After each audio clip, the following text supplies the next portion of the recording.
గంగలో మునిగితే పాపాలు పోతాయంటారు. కానీ మన దేశంలో ఇప్పుడు ఓ పార్టీలో చేరితే పాపాలు చేసినోళ్ళు పునీతులవుతారట. అవును, మీరు విన్నది నిజమే. ప్రతిపక్ష నేతలు ఎవరైనా బీజేపీలో చేరితే పాప ప్రక్షాళన జరిగి పరిశుద్ధులవుతారట.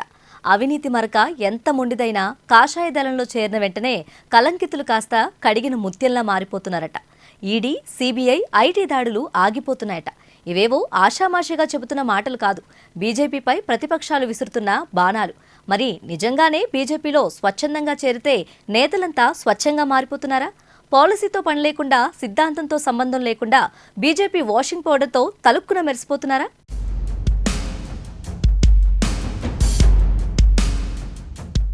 గుజరాత్లో తయారైన వాషింగ్ పౌడర్, దాన్ని వాడే వాషింగ్ మిషన్ బీజేపీ దగ్గరుంది. ప్రతిపక్ష నాయకులు అవినీతిని అది క్లీన్ చేస్తుంది. పవిత్రులుగా మారిన తర్వాత వారిని అక్కున చేర్చుకుంటుంది. 2019లో కేంద్ర మంత్రి రావ్ సాహెబ్ దాదారావు దాన్వే చేసిన వ్యాఖ్యలివి. ఆ కామెంట్లకు తగ్గట్లుగానే బీజేపీ వ్యవహరిస్తుంది.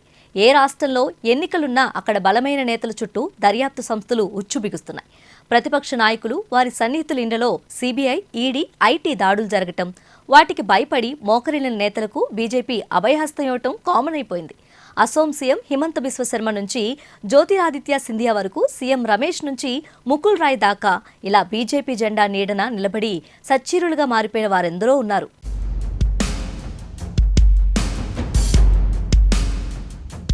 2014 నుంచి ఇప్పటి వరకు సిబిఐ, ఈడీ, ఐటీ శాఖలు బీజేపీకి జోబు సంస్థల్లా మారిపోయాయని విపక్షాలు ఆరోపిస్తున్నాయి. గత 10 ఏళ్లలో స్కామ్లు, స్కీమ్లతో ప్రజాధనాన్ని లూటీ చేశారన్న ఆరోపణలపై దర్యాప్తు సంస్థలు ప్రతిపక్షాలకు చెందిన 25 మంది కీలక నేతలను టార్గెట్ చేశారు.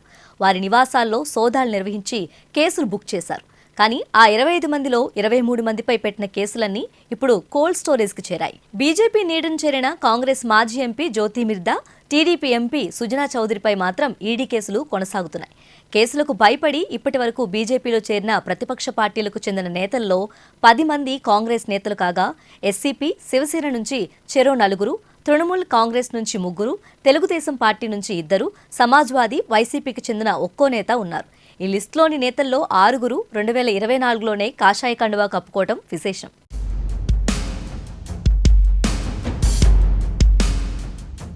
కాంగ్రెస్ నుంచి బీజేపీలో చేరి అస్సాం సీఎం అయ్యారు హిమంత బిశ్వ శర్మ. శారదా కుంభకోణంలో నిందితుడిగా ఉన్న ఆయనపై 2014 నవంబర్లో ఎన్ఫోర్స్మెంట్ డైరెక్టరేట్ కేసు నమోదు చేసింది. కేసులకు భయపడి ఆయన 2015లో బీజేపీలో చేరారు. ఆ తర్వాత ఏకంగా అస్సాం సీఎం అయ్యారు. మధ్యప్రదేశ్కు చెందిన కాంగ్రెస్ ఎంపీ జ్యోతిరాదిత్య సింధియాపై భూ ఆక్రమణ ఆరోపణలొచ్చాయి. 2020 మార్చి 10న ఆయన బీజేపీలో చేరగానే మధ్యప్రదేశ్ ఎకనామిక్ అఫెన్స్ వింగ్ ఆ కేసు క్లోజ్ చేసింది. 2014లో బెంగాల్లో సంచలనం సృష్టించిన నారదా కేసులో నిందితుడైన ముకుల్ రాయ్కు సీబీఐ పలుమార్లు నోటీసులు ఇచ్చింది. 2017లో ఆయన కమలం పార్టీ కండువా కప్పుకోవడంతో కేసు అటకెక్కింది. 2021లో ముకుల్ రాయ్కు సీబీఐ క్లీన్ చీట్ ఇవ్వడంతో వెంటనే మళ్లీ తృణమూల్ కాంగ్రెస్ పార్టీలో చేరారు. మహారాష్ట్రకు చెందిన కాంగ్రెస్ నేత నారాయణ్ రాణేను మనీ లాండరింగ్ కేసులో ఈడీ వేట మొదలుపెట్టింది.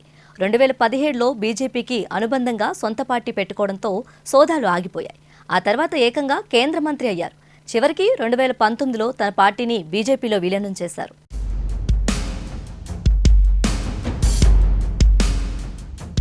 ఇక ఏపీలో టీడీపీకి ఆర్థికంగా వెన్నుదన్నుగా ఉన్న సుజనా చౌదరి, సీఎం రమేష్లను బీజేపీ దర్యాప్తు సంస్థలతో భయపెట్టి తమ వైపు తిప్పుకుందన్న ఆరోపణలున్నాయి.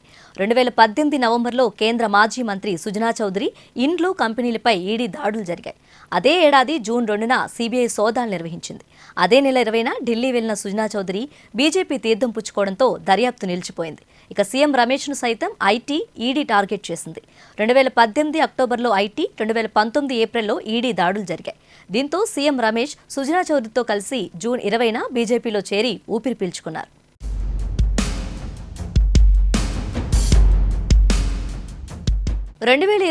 మహారాష్ట్ర అసెంబ్లీ ఎన్నికల సమయంలో ఎన్సీపీ, శివసేన, కాంగ్రెస్ కలిసి మహావికాస్ అఘాడీగా ఏర్పడి ప్రభుత్వం ఏర్పాటు చేశాయి. అయితే ఆ కూటమిని విచ్ఛిన్నం చేసేందుకు బీజేపీ దర్యాప్తు సంస్థలను వాడుకుందన్న ఆరోపణలున్నాయి. ఈ క్రమంలోనే శివసేన 2గా చీలిపోయింది. ఏక్నాథ్ షిండే నేతృత్వంలోని శివసేన బీజేపీతో కూటమిలో చేరి ప్రభుత్వం ఏర్పాటు చేసింది. ఆ తర్వాత ఎన్సీపీని చీల్చి అజిత్ పవార్ను అక్కున చేర్చుకుంది. మరోవైపు కేంద్ర మంత్రిగా ఉన్నప్పుడు ఎయిర్ ఇండియాలో అవకతవకలకు పాల్పడ్డారంటూ ఎన్సీపీ అధినేత శరద్ పవార్కు నమ్మిన బంటైన ప్రఫుల్ పటేల్పై సీబీఐ 2017లో కేసు బుక్ చేసింది. అప్పటి నుంచి కేసు దర్యాప్తు కొనసాగుతుంది. అయితే అజిత్ పవార్తో కలిసి ప్రఫుల్ పటేల్ బీజేపీ కూటమిలో చేరడంతో ఆయనపైనున్న కేసు ఇటీవలే క్లోజ్ అయింది.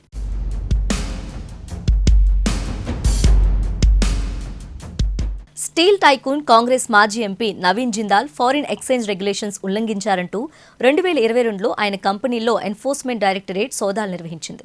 అప్పటి నుంచి అవకాశం దొరికినప్పుడల్లా విచారణ పేరుతో వేధిస్తుంది. దీంతో ఆయన ఇటీవలే బీజేపీ తీర్థం పుచ్చుకున్నారు. నవీన్ జిందాల్ కమలం పార్టీలో చేరడంతో ఆయనపై ఉన్న కేసులు కూడా అటకెక్కడం ఖాయమని ప్రతిపక్షాలంటున్నాయి. ఇలా బీజేపీలో చేరి పాపాలు కడిగేసుకున్న నాయకులు కశ్మీర్ నుంచి కన్యాకుమారి వరకు ఉన్నారు. ఎవరినైనా ఆరోపణలతో అగాధంలోకి తోయటం, ఆ తర్వాత అక్కును చేరితే అభయహస్తం ఇవ్వడమే బీజేపీ రాజకీయమని పొలిటికల్ అనలిస్టులు అంటున్నారు.